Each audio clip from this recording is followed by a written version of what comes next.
مبینا خداونده کیه و از کجا آمده؟ امروز قراره به تمام سوالاتون جواب بدم که چرا مبینا این همه تو این روزا معروف شده. مبینا خداونده تا اونجا که من تحقیق کردم یه شخص من درآوردیه. یعنی چی؟ یعنی یه نفر اومده اینو شخص رو با ذهنیت خودش درست کرده.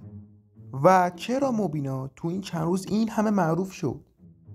تا اونجا که من میدونم مبینا خداونده از ویدیو احسان نشأت گرفت و بریم ویدیوهاشو ببینیم. این کادوها برای کیه؟ اینا رو برای مبینا گرفتم. بس دیگه احسان بکش بیرون. نه اینا رو میخوام برم سورپرایزش کنم. میخوام یه رابطه جدید شروع کنم. بازم بهت خیانت میکنه. خیانت نمیکنه. میخوام الان سورپرایز ازش میخوام خواستگاری کنم. اینا اونجا وایساده حاجی. سورپرایزش میخوام کنم. بیا اینجا. رفتیم 500 تو خونه اگه جا داری از تو باشه یه تومن. مبینا جان. مبینا منم. مبینا منم بیا بشین. بابا احسان من میدونستم تو داشتم شوخی میکردم. من فقط میگه یه تومن. چه اشتباهی میکردی آخه؟ شوخی میکردم. چه شوخی میکردی؟ قیمتا چقدر رفته بالا، قبلا انقدر گرون نبود. آره بابا گرفتاری خیلی زیاد. من گفتی؟ یک. خوب گرفتی. بابا گرون 300 تومن من سراغ دارم. الو سلام عزیزم. برای تو 50.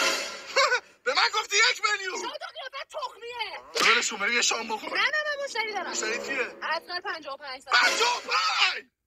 چه خبره؟ کی زنگ میزنه؟ بابا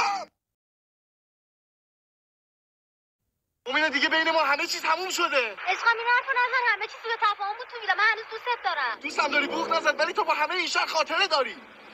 تو با این همینجا خاطره داری. نه تو چی اینجا هم بودی؟ نه پمپ بنزین آخه. پمپ بنزین آخه. میدونی من نمیدونم اینجا هم نبودی دیگه. نه بابا. اینجا چراغ راهنمای رانندگیه. اینجا آخه چطور آخه؟ تو این صندلیه بودی؟ اصلا یه جای رندومم. نه بابا من اصلا من نمیدونم کجام. خودم نمیدونم کجام. تو چجوری اینجا؟ مثلا ناکن تو اون خونه بودی. تو اون خونه اتاق چپ از راست. نه آخه تو اتاق چپ از راست یه خونه بودی. من نمیدونم. من پشمام. اینجا بودی؟ نه آها این کامیونه. همین الان رد شد. با این بودی؟ نه آقا یه کامیون رد اینجا هم ماشاءالله طرفدارم داری. اینجا بودی؟ نه آخر اینها یک مشت کارگرن. من نمیدونم تو چرا اینجا بودی.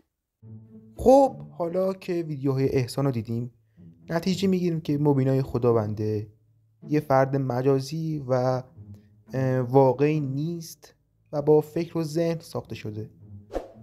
دمتون گرم که تا اینجا ویدیو نگاه کردید. لایک و کامنت و سابسکرایب فراموش نشه و تا ویدیوی دیگه خدا نگهدار.